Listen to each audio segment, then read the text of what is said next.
Hello दोस्तों, नमस्कार। तो आज का विषय है अगेन अष्टक वर्ग का। और इस पे मैंने पहले भी बहुत से वीडियो बनाए हैं, लेकिन वही है कि हर बार मैं कोई बीच का टॉपिक ले लेता था कि गोचर कैसे देखें, दशा कैसे देखें, टाइमिंग ऑफ इवेंट कैसे निकालें। मगर कभी मैंने बेसिक्स उस तरीके से बताई नहीं, तो उन वीडियोस को देखने में कुछ लोगों को समस्या होती थी। आज हम क्या करेंगे कि आज हम अष्टक वर्ग के बेसिक से बात करेंगे। जैसे क्या हमको करना है, तो आज हम सीखेंगे कि अष्टक वर्ग बनता कैसे है। ठीक है। भिन्नाष्टक वर्ग क्या होता है, प्रस्ताराष्टक वर्ग क्या होता है, सर्वाष्टक वर्ग किसको बोलते हैं, ये हम जानेंगे। इस्तेमाल क्या है अष्टक वर्ग का, भाई कैसे यूज करते हैं, इसको हम जानेंगे। और एग्जाम्पल चार्ट पे आज हम बात करेंगे। तो चलिए इसको देखते हैं कि भाई अष्टक वर्ग सबसे पहले बनता क्यों है। और इसी प्रश्न से अष्टक वर्ग का निर्माण जुड़ा हुआ है, जो इसमें लिखा हुआ है कि हमें अष्टक वर्ग बनाने की आवश्यकता क्यों हुई। ठीक है। अब देखिए कि सबसे पहले कास्टिंग ऑफ अष्टक वर्ग का। अब इसी ये जो हम कास्ट कर रहे हैं अष्टक वर्ग का, इसी से उस सवाल का जवाब मिल जाएगा कि क्यों हमें अष्टक वर्ग बनाने की आवश्यकता हुई। देखिए एक जनरल सा मैं आपको नियम साझा कर रहा हूं कि भाई चंद्र राशि से ग्रहों का गोचर देखने के लिए बताया गया है। सिंपल सी बात है। क्या मतलब है इसका कि जब भी कभी भी जो भी आपकी जन्म चंद्र राशि होती है, जैसे मान लीजिए मेरा चंद्रमा तुला राशि में है, तो मैं ग्रहों का गोचर तुला राशि से देखूंगा। जैसे इसमें बोला गया कि भाई जन्मकालीन राशि से सूर्य जब भी कभी भी तीसरे, छठे, 10वें, 11वें जाए। अब तीसरे बोला गया, तो अगर मेरी तुला राशि है तो मैं भाई धनु राशि में देखूंगा कि सूर्य अगर धनु में चलेगा तीसरे भाव में, तो वो अच्छा होगा। अगर किसी की मेष राशि है तो वो मिथुन में देखेगा। ठीक है, ये सामान्य सी बात है। इसमें बताएगा कि भाई अगर सूर्य जन्म राशि से तीसरे, छठे, 10वें चले, तो व्यक्ति को उस समय प्रसन्नता रहती है, व्यक्ति सुखी रहता है, जो चंद्रमा के नेचुरल कारकत्व है। ठीक है, उनके लिए टिक कर दिया गया। ऐसे ही सभी ग्रहों का बताया गया कि चंद्रमा से चंद्रमा पहले तीसरे, छठे, 7वें भाव में चले तो अच्छा होता है। मंगल चंद्र राशि से तीसरे, छठे, 11वें में शुभ फल देता है, ये बताया गया। अब इसमें एक बात नोट कीजिए कि ये क्या बोल रहे हैं। कोई भी ग्रह को जन्म राशि से बोल रहे हैं, यानी कि चंद्रमा से ये गोचर देख रहे हैं। और जाहिर सी बात है कि गोचर चंद्रमा से ही देखना चाहिए। मतलब उसकी प्रेफरेंस, उसकी महत्ता थोड़ी ज्यादा होती है कि व्यक्ति का अगर मन सुखी है, चंद्रमा से अगर कोई ग्रह अच्छा चल रहा है, तो फिर व्यक्ति के जीवन में माना जाता है कि उस समय वो पर्टिकुलर टाइम खुश में रहेगा, आनंदित रहेगा। ये ऐसी मान्यता है। और विशेषकर लोग चंद्र कुंडली से ही गोचर देखते भी हैं। ठीक है, इसमें कोई परेशानी नहीं है। अब देखिए जैसे शनि का बताया गया कि शनि जन्मकालीन राशि से तीसरे, छठे, 11वें शुभ फल देता है। अब हम इस शनि को पकड़ेंगे और इसका एक हम टेबल बनाएंगे। अब क्या टेबल बनाएंगे, देखिए यहाँ पर इंग्लिश में भी लिखा हुआ है, जिसको हिंदी समझने में दिक्कत है वो इसको चाहे पढ़ सकता है। देखिए जैसे ये कुंडली है। ठीक है। अब क्या बताया गया, शनि जन्म चंद्र राशि से। अब देखिए कि इनका चंद्रमा मकर राशि में बैठा है, तो बोला गया जन्म चंद्र राशि से तीसरे, यानी कि तीसरे भाव में हमने मीन राशि को एक बिंदु दे दिया, मार्क कर दिया।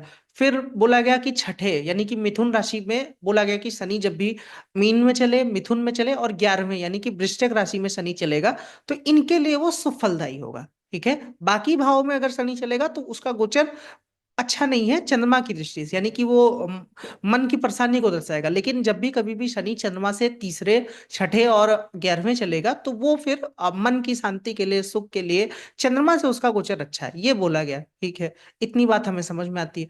अब हमने क्या किया कि एक हमने टेबल बनाई। ये देखिए जो बाकी बिंदु लिखे हुए हैं इस पे आप ध्यान मत दीजिए, जिस पे ध्यान देना है आप उसी पे ध्यान दीजिए। जैसे हमने क्या किया कि ऊपर राशियां लिख ली, एक, दो, तीन, चार ऐसे करके राशियां लिख ली। अब इनकी कौन सी राशि थी, तो इनकी मकर राशि थी। इसको हमने नोट कर लिया। अब क्या बोला गया था, अभी ऊपर हमने किन किन राशियों में बिंदु लगाया था, तो चंद्रमा से हम देख रहे हैं ना। तो चंद्रमा से बोला गया कि चंद्रमा से तीसरे, यानी कि मकर में चंद्रमा बैठा था, तो यहां से हम तीसरे गिनेंगे। तो तीसरे भाव में आपका एक बिंदु लगा दिया। मीन राशि में जब भी शनि जाएगा इनको शुभ फल देगा। छठे भाव में ऐसे एक बिंदु लग गया यहाँ पर, और आपका 11वें भाव में एक बिंदु यहाँ पर लग गया।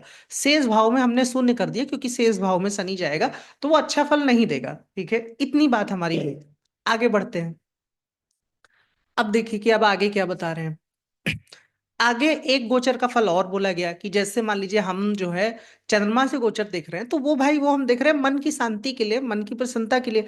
लेकिन लग्न कुंडली का भी तो महत्व होता है, तो लग्न से भी गोचर देखने को बताया गया कि कौन सा ग्रह लग्न से कैसा चलता है। ठीक है, लग्न से जैसे कि कोई ग्रह का गोचर होता है, वो भाव को एक तरीके से एक्टिव करता है, उसमें वो रिजल्ट देता है। लेकिन अभी आप सिर्फ इसको समझिए कि जैसे लग्न से बताया गया कि शनि पहले, तीसरे, चौथे, छठे, 10वें, 11वें भाव में शुभ फल देता है, ये बताया गया। तो अब ये बताया गया, तो अगेन फिर से हम चलेंगे यहाँ पर कुंडली में। क्या बोला गया? लग्न से, यानी कि इनका लग्न, यानी कि ये हो गया लग्न। बोला गया पहले भाव में, तो हमने पहले भाव में एक गोला लगा दिया। फिर बोला गया तीसरे, फिर चौथे बोला गया था, फिर आपका छठे बोला गया था, फिर आपका 10वें बोला गया था, और 11वें बोला गया था। यानी कि शनि का गोचर इनके लग्न से, लग्न से पहले स्थान में, तीसरे स्थान में, चौथे स्थान में, छठे स्थान में, 10वें, 11वें, यानी कि कर्क राशि, कन्या राशि, तुला राशि और धनु राशि और मेष राशि और वृषभ राशि, जब जब शनि इन राशियों में चलेगा तो वो लग्न से बेहतर फल देगा। अब लग्न का बेहतर फल क्या है? तो भाई आपके स्वास्थ्य के लिए ये शनि अच्छा रहेगा, आपके गुडविल के लिए अच्छा रहेगा, समाज में प्रतिष्ठा नाम के लिए ये शनि उस वक्त तक अच्छा फल देगा। अभी जो हमने गोचर की बात की थी वो हमने चंद्रमा की बात की थी, कि भाई चंद्रमा का, जब चंद्रमा से शनि जो है वो तीसरे जाएगा तो वो अच्छा फल देगा, तो वो आपकी मन की शांति के लिए था। लेकिन ये जो हम बात कर रहे हैं ये हम लग्न की बात कर रहे हैं। ठीक है, इतनी हमारी बात हो गई। अब हमने इसको भी, ये जो हमने लग्न की बात की, इसको भी इस टेबल में ऐड किया। जैसे कैसे ऐड किया? तो देखिए कि हमने फिर अगेन इनकी इनकी जो लग्न में पड़ने वाली राशि है कर्क, उसको नोट कर लिया। और असेंडेंट के लिए हमने एक टेबल बना दी, यानी कि असेंडेंट मतलब लग्न होता है, इसके लिए हमने एक टेबल बना दी। तो अब यहाँ पर देखिए कि बोला गया था शनि लग्न से पहले, यानी कि इनका कर्क लग्न था, तो पहले भाव में एक बिंदु लग गया, तीसरे भाव में एक बिंदु लग गया, चौथे बोला गया था एक बिंदु लग गया, फिर छठे बोला गया था यहाँ पर एक बिंदु लग गया, और फिर बोला गया था 10वें और 11वें, यानी कि 10वें और 11वीं राशि में भी एक एक बिंदु हमने लगा दिया। यानी कि दो टेबल हमने बनाई, एक चंद्रमा की अभी हमने बनाई थी और एक लग्न की। यहाँ पर हमारी दो टेबल कंप्लीट हो गई। समझ में आ रहा है ना कि मतलब ये गोचर जो सामान्य बताया गया है देखने को, जनरली हम देखते हैं चंद्रमा से ग्रहों का गोचर, लग्न से ग्रहों का गोचर, उसी को हमने एक टेबल के फॉर्म में उतार दिया। तब फिर अब यहाँ पर प्रश्न उठता है कि भाई हम सिर्फ किसी ग्रह का गोचर चंद्रमा से क्यों देखें, लग्न से ही क्यों देखें? हम सूर्य से भी देखेंगे, हम मंगल से भी देखेंगे। भाई मेरा शनि मेरे मंगल से कैसा है? अगर मेरा शनि मंगल से अच्छा होगा तो उस समय मेरे करेज के लिए अच्छा होगा। जैसे मंगल जो है वो साहस का कारक होता है ना, तो अगर मंगल से अधिकतर ग्रह अच्छे भाव में चल रहे होंगे तो उस समय जातक साहसी हो जाएगा। गुरु से अगर अधिकतर भाव में ग्रह चल रहे होंगे तो उस समय जातक को शांति सुकून रहेगा, वो संतुष्ट जीवन जिएगा। ठीक है, तो इस तरीके से एक ऐसी सारणी निर्माण की गई, और अभी मैं दिखा दूंगा कि ये कैसे बनता है, कि भाई हम सिर्फ चंद्रमा और लग्न से नहीं देखेंगे। ठीक है, हम सभी ग्रहों से ग्रहों का गोचर देखेंगे, कि सभी ग्रहों से ग्रहों का गोचर कैसा है। तो अब इसको कैसे देखते हैं, अब ये भी समझ लीजिए। जैसे यहाँ पर देखिए कि एक शनि का टेबल दिया हुआ है, अभी मैं आपको सभी ग्रहों का दिखा दूंगा। जैसे देखिए कि यहाँ पर लिखा हुआ है शनि अपने से तीसरे, पांचवें, छठे, 11वें अच्छा फल देता है। तो हम क्या करेंगे कि कुंडली में देखेंगे, आपकी कुंडली में, कि शनि कहाँ पर बैठा है। तो देखिए कि यहाँ पर शनि जो है वो कर्क राशि में बैठा गया। तो बोला गया शनि अपने से तीसरे, यानी कि ये रहा शनि, ये रही कर्क राशि। अब कर्क राशि से यहाँ पर हमको तीसरे चलना है, तो ये एक हो गया, ये दो हो गया। अब तीसरे भाव, यानी कि देखिए कि कन्या राशि में एक बिंदु मिला। फिर बोला गया कि पांचवें भाव में अच्छा फल देता है, तो देखिए कि यहाँ पर पांचवें भाव में भी एक बिंदु मिला। तो ऐसे ही सभी ग्रहों से देखा गया और इस तरीके की टेबल बना ली गई। ठीक है, जैसे देखिए कि यहाँ पर शनि अपने से तीसरे, पांचवें, छठे, 11वें अच्छा फल देता है, तो शनि जहां पर बैठा था वहां से हमने तीसरे, पांचवें, छठे, 11वें बिंदु दे दिए। ऐसे ही सूर्य से बोला गया तो सूर्य से उन स्थान में बिंदु बिंदु दे दिया गया, चंद्रमा से दे दिया गया, मंगल से दे दिया गया, और ये सारणी निर्माण कर ली गई। अब जब ये सारणी जो है वो बन गई, तो बस ये क्या है? यही शनि का भिन्नाष्टक वर्ग है और कुछ नहीं है। ठीक है, समझ में आया ना कि इसी को हम भिन्नाष्टक वर्ग बोलते हैं। अब इसका फायदा क्या है, क्यों हम देख रहे हैं भाई? तो देखिए कि इसका निर्माण और फायदा ये है कि किसी भी राशि में, जैसे देखिए कि कुछ कुछ राशि में यहाँ पर देखिए कि शनि को 5 बिंदु मिला है। ठीक है, अब ये 5 बिंदु का क्या अर्थ है? 5 बिंदु का अर्थ है कि भाई 8 फैक्टर में से, 7 ग्रह और लग्न मिला के 8 फैक्टर में से शनि 5 जगह से शुभ फल दे रहा था, गोचर में शुभ था। इसका मतलब क्या हुआ कि भाई शनि देखिए कि यहाँ पर देखिए लग्न के आगे एक बिंदु मिला है कन्या राशि में, यानी शनि लग्न से अच्छा था, सूर्य से अच्छा था, बुध से अच्छा था, गुरु से अच्छा था, और शनि जो है वो स्वयं से अच्छा था। यानी कि कुंडली के अधिकतर ग्रहों से शनि जो जब भी इनकी कुंडली में कन्या में गोचर करेगा तो वो अधिकतर ग्रहों से खुश रहेगा, यानी कि अधिकतर ग्रह उसको पॉइंट अलॉट कर देंगे, अधिकतर ग्रह शनि के गोचर से संतुष्ट रहेंगे। तो जब आपकी कुंडली में अधिकतर ग्रह संतुष्ट हैं तो इसका मतलब कि शनि का गोचर बढ़िया है। ठीक है, लेकिन जब कभी शनि आपका मकर राशि में जाएगा या फिर वो कुंभ राशि में जाएगा। तो अब कुंभ राशि में देखिए कि कुंभ राशि में शनि को सिर्फ सूर्य बिंदु दे रहा है, यानी कि सूर्य के कारकत्व के लिए तो शनि बस ठीक फल देगा, लेकिन बाकी किसी कोई भी ग्रह शनि से खुश नहीं है। यहाँ पर देखिए इस टेबल में हर जगह पे जीरो लिखा हुआ, इसका मतलब कि ये शनि का गोचर आपके मन के लिए परेशानी देगा, गुरु जो संतान का कारक है उसके लिए परेशानी देगा, ठीक है। तो इस तरीके से ये गोचर देखने के लिए टेबल निर्माण की जाती है कि भाई किस राशि में किस ग्रह को सबसे ज्यादा बिंदु मिला है, वो कैसा फल दे रहा है, अच्छा दे रहा है, बुरा दे रहा है, और बिंदु कौन दे रहा है, ये सारी चीजें हम भिन्नाष्टक वर्ग से देखते हैं। तो ये तो चलिए बन गया भिन्नाष्टक वर्ग। अब आगे बढ़ते हैं। देखिए कि ये बाकी ग्रहों का भी है, जैसे अभी हमने शनि का बनाया, ऐसे आप सूर्य का बना सकते हैं कि सूर्य भाई स्वयं से पहले दूसरे चौथे अच्छा चलता है, चंद्र से किन किन स्थान में अच्छा चलता है, ऐसे चंद्रमा का दिया हुआ है। मैंने सभी ग्रहों का आपको सारणी जो है वो प्रस्तुत कर दी है। अब आते हैं प्रस्तार अष्टक वर्ग क्या होता है। तो प्रस्तार अष्टक वर्ग कुछ नहीं होता है, बस जो लास्ट टेबल होती है उसी का ऐड होता है। जैसे ये जो टेबल आप देख रहे हैं जो हमने शनि का बनाया था, तो इसमें देखिए कि ये वाली जो अंतिम टेबल होती है, ऐसे ही हर ग्रह का जो आखिरी जो भिन्नाष्टक वर्ग में जो योग होता है उसको ले लिया जाता है, ठीक है, और उसी से प्रस्तार अष्टक वर्ग बन जाता है। जैसे हमने क्या किया कि शनि का भिन्नाष्टक वर्ग का टोटल यहाँ पर लिख दिया, ऐसे ही बुध का टोटल, शुक्र का लिख दिया, गुरु का लिख दिया, ऐसे सभी ग्रहों का हमने टोटल यहाँ पर लिख दिया, और इसी को हम प्रस्तार अष्टक वर्ग बोलते हैं। अब इसको देखने में क्या फायदा होता है, इसको क्यों तवज्जो दी जाती है, तो जैसे देखिए कि आप जानते हैं कि कभी कभी क्या होता है कि एक ही राशि में चार पांच ग्रह होते हैं, ठीक है। जैसे मान लीजिए आपको गोचर देखना है, ठीक है, मान लीजिए इसी का उदाहरण लेते हैं। तो जैसे मान लीजिए कि अधिकतर ग्रह जैसे सूर्य हो गया, बुध हो गया, गुरु हो गया, इनके मान लीजिए कि कन्या राशि में चल रहे थे, तो कन्या राशि में देखिए कि सूर्य को पांच बिंदु मिला है। पांच बिंदु का मतलब कि सूर्य आठ में से पांच जगह से, मतलब पांच लोग सूर्य से खुश हैं। चंद्रमा को छह बिंदु मिला है, यानी कि आठ में से छह लोग खुश हैं। शुक्र को सात बिंदु मिला है, यानी कि टोटल आठ में से सात लोग शुक्र से खुश हैं, ठीक है। और मान लीजिए कि दो जो बच गए, गुरु और शनि, गुरु का गोचर हम मान लेते हैं कि आपका इसमें चल रहा है, ठीक है।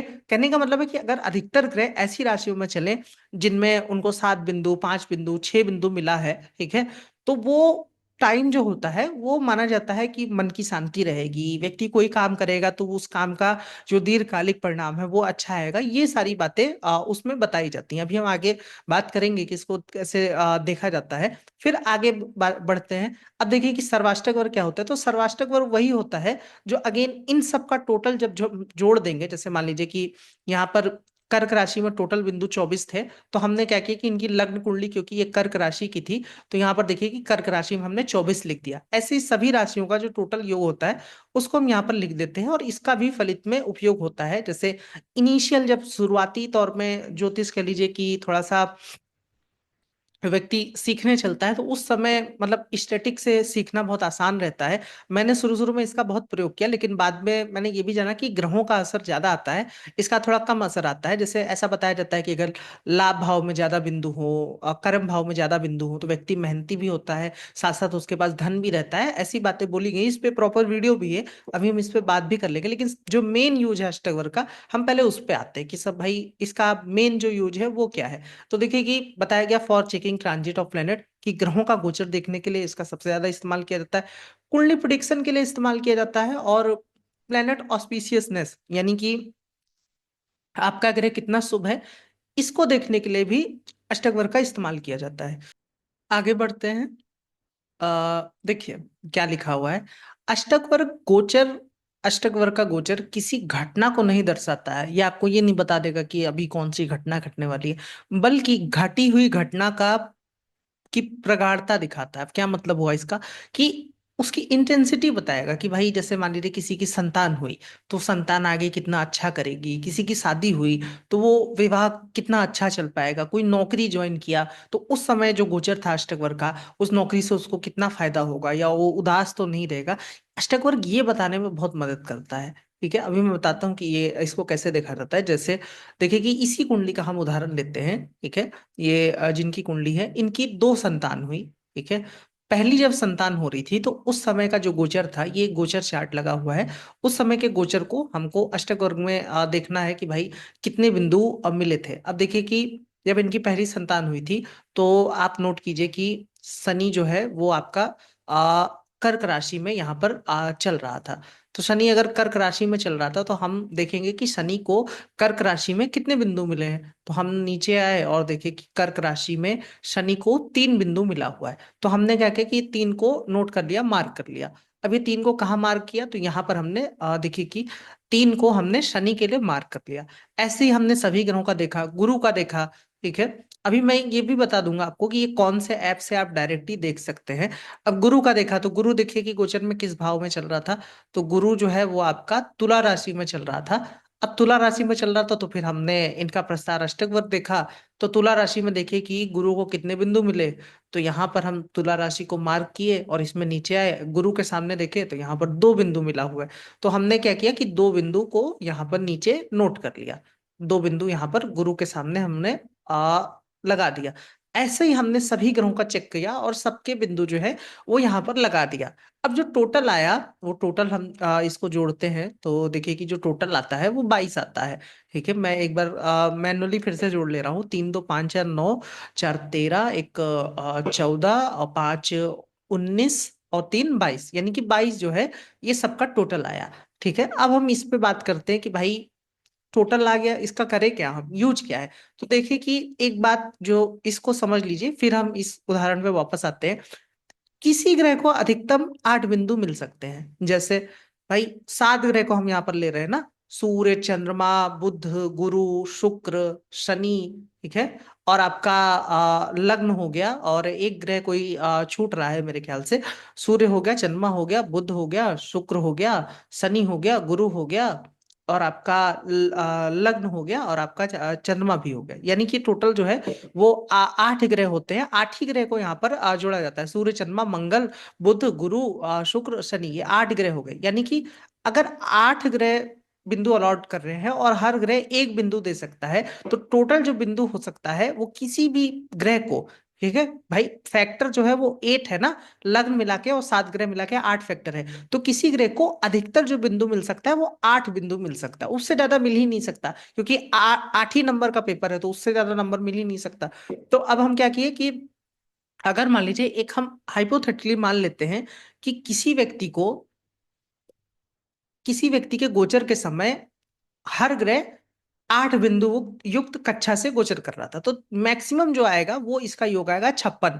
ठीक है कि 56, क्योंकि भाई हमारे पास 7 ग्रह हैं। अगर सातों को मान लीजिए कि 8 बिंदु मिल जाता है, ये सबसे हाईएस्ट हो गया, ऐसा कभी हो नहीं सकता।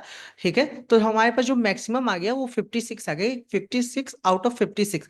यानी कि अगर किसी को 56 में से 56 मिल जाए तो ये सबसे अच्छा है, ये हाईएस्ट है। लेकिन ऐसा होता नहीं है, तो अब हम क्या करेंगे कि इस 56 का आधा कर लेंगे। जैसे मान लीजिए कि यदि 8 बिंदु मिलना सबसे शुभ है किसी ग्रह को, तो 4 बिंदु मिलना सामान्य है। जैसे मान लीजिए 8 लोग हैं, 8 लोग मुझसे खुश, मतलब 4 लोग मुझसे खुश हैं, 4 लोग मुझसे नाराज हैं, तो ये सामान्य हो गया। लेकिन अगर 7 लोग मुझसे खुश हैं, एक आदमी नाराज है, तो फिर ये अच्छा हो गया। इसका उल्टा करते हैं कि भाई एक आदमी हमसे खुश खुश है, 7 लोग नाराज हैं, तो ये बहुत खराब हो गया। समझ में आ रहा है ना कि कहने का मतलब है कि यदि 8 बिंदु मिलना सबसे शुभ है तो 4 बिंदु मिलना सामान्य है, और 4 से कम बिंदु मिलना खराब स्थिति को दिखाता है। ठीक है, कि अगर मान लीजिए टोटल पॉइंट किसी ग्रह को, मान लीजिए कोई ग्रह किसी एक ही ग्रह से शुभ स्थान पे बैठा है, बाकी सभी ग्रह से वो जो है वो अच्छे स्थान पे नहीं बैठा है। जैसे यहाँ पर देखिए कि इस टेबल में आप देखिए कि जो है, एक मिनट मैं आपको दिखाता हूँ। आ, यहाँ पर देखिए कि शनि को जो है कुंभ राशि में 1 बिंदु मिला है। यानी कि शनि जब भी कभी भी कुंभ राशि में जाएगा तो कह लीजिए कि 8 में से 7 लोग उससे दुखी थे, खुश नहीं थे। सिर्फ एक व्यक्ति जो था वो उससे खुश था। वो हम ऊपर शनि के भिन्नाष्टक में देख लेंगे कि किसने यहाँ पर बिंदु अलॉट किया है। कहने का मतलब है कि टोटल जो 56 आया इसका हम आधा कर देंगे, क्योंकि 56 हाईएस्ट था, तो हाईएस्ट का आधा करेंगे तो हमको 28 मिलता है। 28 बिंदु मिलना सामान्य है। यानी कि मान लीजिए जैसे हमने सभी ग्रह को जोड़ा, ठीक है, जैसे यहाँ पर देखिए कि ये आपका सभी ग्रह का टोटल यहाँ पर लिखा हुआ है, 3 2 4 4 5, यानी कि सब ग्रह, कुछ कुछ ग्रह औसत से भी कम है। जैसे देखिए कि जो आपका शनि है ये औसत से थोड़ा कम है, गुरु औसत से बहुत कम है, सूर्य एवरेज है, चंद्रमा एवरेज है, मंगल औसत से बहुत कम है, और शुक्र जो है वो औसत से थोड़ा अच्छा है, बुध जो है वो औसत से भी खराब है। कहने का मतलब है कि इसमें सिर्फ शुक्र को छोड़ के बाकी सभी ग्रह जो हैं वो या तो एवरेज हैं या तो एवरेज से भी नीचे हैं, यानी कि 4 से भी नीचे हैं। यानी कि इनका जो टोटल आ गया 22। हमने जो निकाला था कि अच्छे की कैटेगरी में वो तब आएगा जब बिंदु जो है वो 28 से ऊपर हो जाए। 28 से ऊपर होने का मतलब है कि सभी ग्रहों को एटलीस्ट 4 पॉइंट या उससे ज्यादा पॉइंट मिले हुए हैं। अब यहाँ पर देखिए कि यदि बिंदु 28 से कम है तो ये खराब है, यदि 25 से भी कम हो जाता है तो ये बहुत खराब है, 20 से कम बिंदु और ज्यादा खराब स्थिति को दर्शाता है। और इसी का उल्टा कि बिंदु अगर 28 से ज्यादा हो रहा है टोटल ग्रहों का योग, तो फिर वो कह लीजिए कि अच्छा है, 30 से ज्यादा बहुत अच्छा है, 35 से ज्यादा और भी ज्यादा अच्छा हो गया। तो इसको इस तरीके से देखा जाएगा, इसमें कुछ ऐसा गुणा गणित नहीं करना है। बस ये ध्यान रखिए कि अगर 4 जो बिंदु है वो एक एक हमने मानक ले लिया कि वो सामान्य है, और ग्रह जो है हमारे पास, ठीक है, वो 7 है, तो 7 चौको 28, यानी कि 28 बिंदु मिलना एक नॉर्मल सी बात है भाई। एटलीस्ट 4 4 तो सबको मिला, लेकिन अगर बिंदु 20 मिला है तो फिर ये खराब है। और अगर 28 से ज्यादा मिल जाए, मान लीजिए कि 5 बिंदु सभी को मिल गया, तो 5 7 35 ये बहुत अच्छा हो गया। ठीक है, तो इसको इस तरीके से देखा जाता है। तो अब जैसे मान लीजिए कि ये उदाहरण जो हम दे रहे थे, इसमें इनकी संतान के समय, एक संतान के जन्म के समय गोचर में ग्रहों को टोटल जो बिंदु आया वो 22 आया था। दूसरी संतान का जब जन्म हुआ, ठीक है, ये इनकी दूसरी संतान का जन्म है, उस समय ऐसे ही गोचर निकाला गया और देखा गया, ये जन्म था 20 अगस्त 1944। और उस समय का जब गोचर देखा गया, सभी ग्रहों का टोटल किया गया तो 31 आया।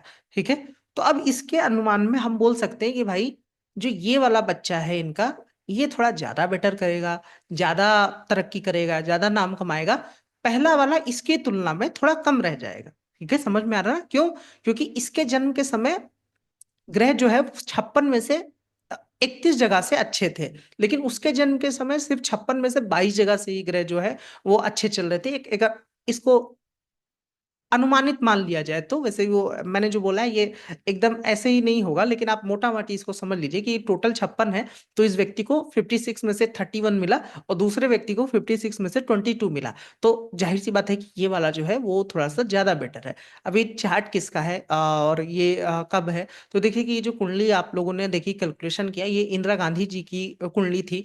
इसमें ये वाला जो है ये राजीव गांधी का चार्ट है, का गोचर के समय का है। और जो पहले वाला है वो संजय गांधी के गोचर का समय है। आप जानते कि संजय गांधी छोटे थे लेकिन प्लेन क्रैश में वो मारे गए थे, और राजीव गांधी प्राइम मिनिस्टर बने, और उसके बाद खैर उनका भी देहांत ऐसे ही, वो हत्या हो गई थी, तो वो चीज हुआ। देखिए, मैंने अगेन दोबारा मैं फिर यही कहूंगा, कुंडली जो है, कुंडली की जो दशा है जो आप पहले से देखते आ रहे हैं, उसको आपको छोड़ना नहीं है। अष्टक वर्ग मैंने कभी नहीं कहा कि वो आपको घटना बता देगी। भाई कुंडली में जो योग है वो तो फलीभूत होगा ना। जैसे मान लीजिए इनके देखिए कि आप यहाँ पर देखिए कि जो पंचम भाव है, ठीक है, पंचम भाव में एक मार्केस, सॉरी ये एक मिनट रुकिए, ये मैं गोचर का चार्ट दिखा दिया, ये है कुंडली आपकी, ठीक है, इंदिरा गांधी जी की ये कुंडली है। इस कुंडली में देखिए कि जो पंचम भाव में एक मार्केस आकर के बैठा है, सूर्य दूसरे भाव का स्वामी, पंचमेश खुद एक मारक भाव में गया है।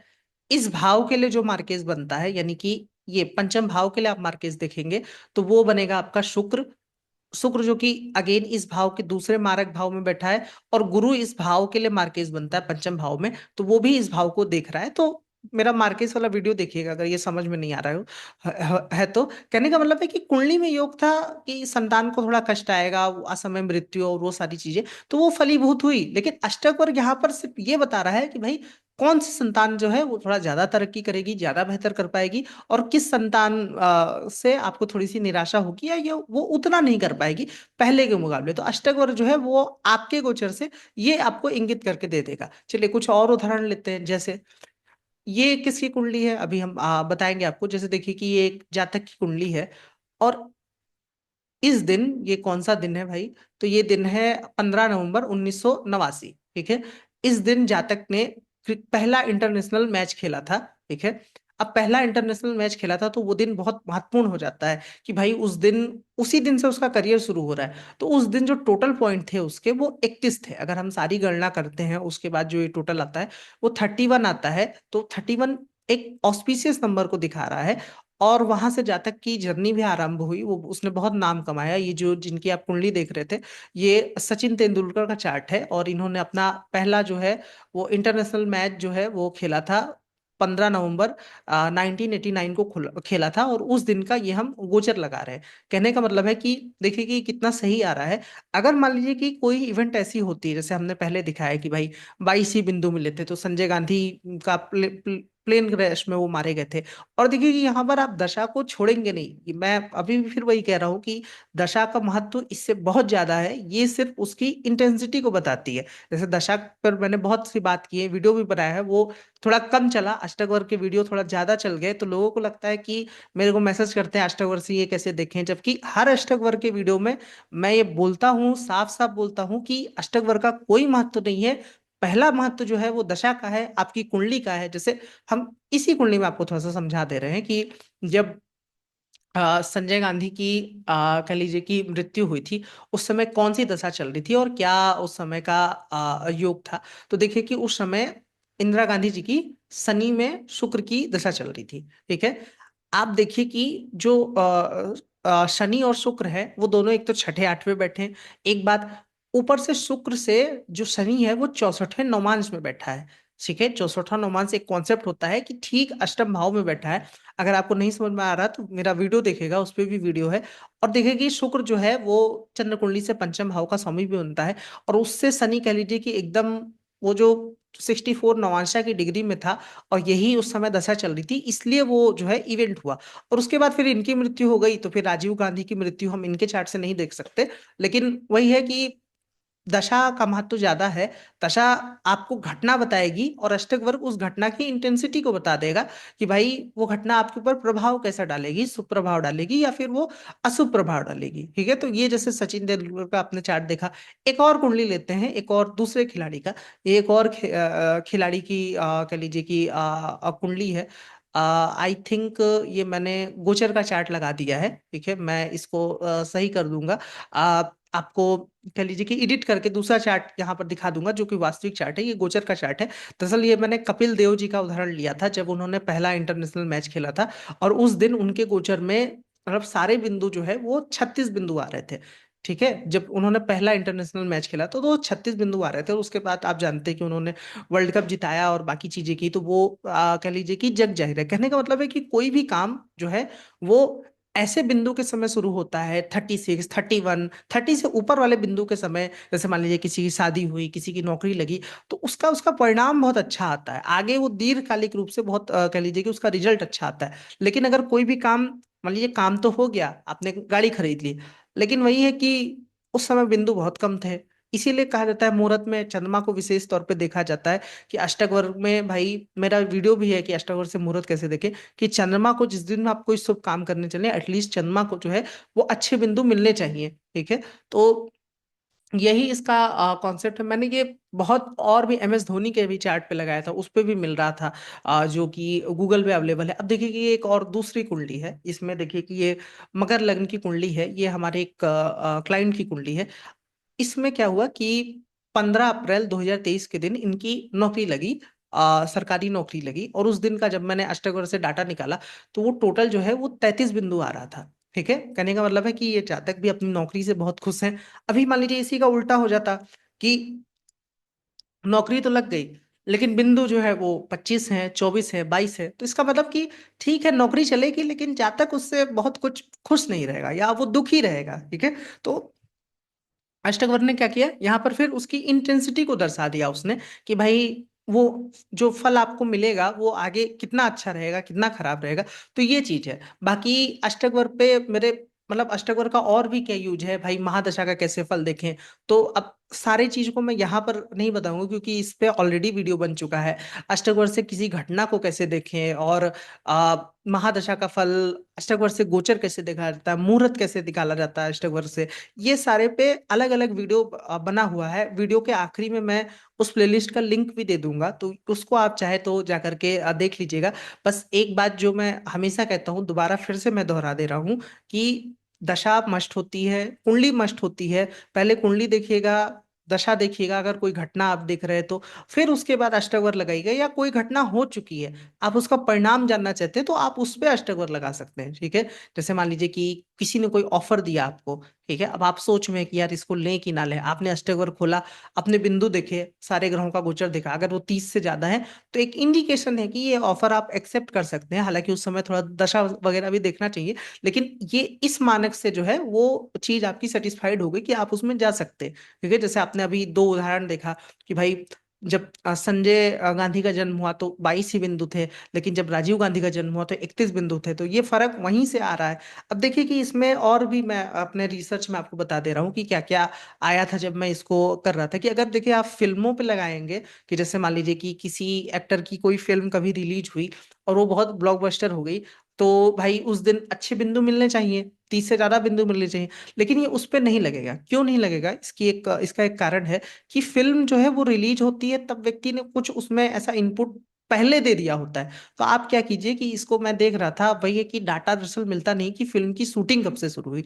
अगर आप उसमें लगाएंगे, जैसे मैंने शाहरुख खान का देखा था कि जो उनकी एक फिल्म थी जवान या पठान, उसकी शूटिंग के दिन जब वो पहली बार उसकी शूटिंग हुई, वो उस पे गए, आप उस दिन के गोचर को देखिएगा तो उस दिन आपको मिलेगा कि भाई बहुत अच्छे बिंदु थे उस दिन, तब जाकर के ये फिल्म हिट हुई। रिलीज डेट मत लीजिएगा। ऐसे ही पॉलिटिशियन के बारे में हम आपको बता दे रहे हैं कि अगर आप किसी पॉलिटिशियन का देखें, जैसे मान लीजिए नरेंद्र मोदी की शपथ हुई, आप उसको देखना चाहते हैं, तो उसमें कुछ खास ऐसा नहीं आएगा। क्यों नहीं आएगा? ये आपको पहली बार देखना पड़ेगा कि वो पॉलिटिशियन का पहली बार विधायक बना। जैसे इन सब में हमने क्या किया कि जब पहली बार किसी खिलाड़ी ने इंटरनेशनल मैच खेला तो उस डेट को लिया। ठीक है, तो पॉलिटिक्स में भी आपको देखना पड़ेगा कि पहली बार कब, वो पहला इलेक्शन कब लड़े, कोई किसी भी व्यक्ति का। ना कि आप सीधा सीधा सीएम की डेट को और पीएम की डेट को ले लीजिए।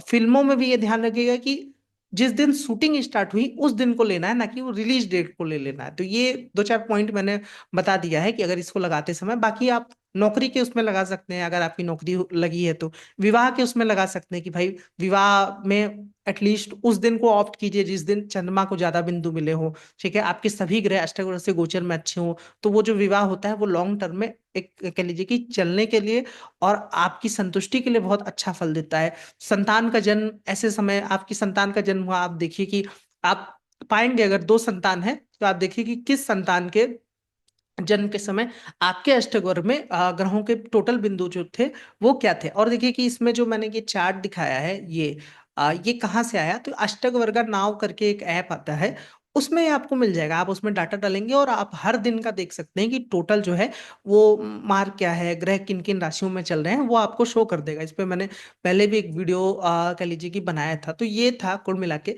कि अष्टक वर्ग का बेसिक क्या था, इससे कैसे देखते हैं। बाकी जो इसके सब टॉपिक है कि इससे और क्या क्या देखते हैं, उसमें मैंने ऑलरेडी वीडियो बनाया है, आप उसको देख सकते हैं। अगर ये वीडियो आपको अच्छा लगा है तो इसको लाइक जरूर कीजिएगा।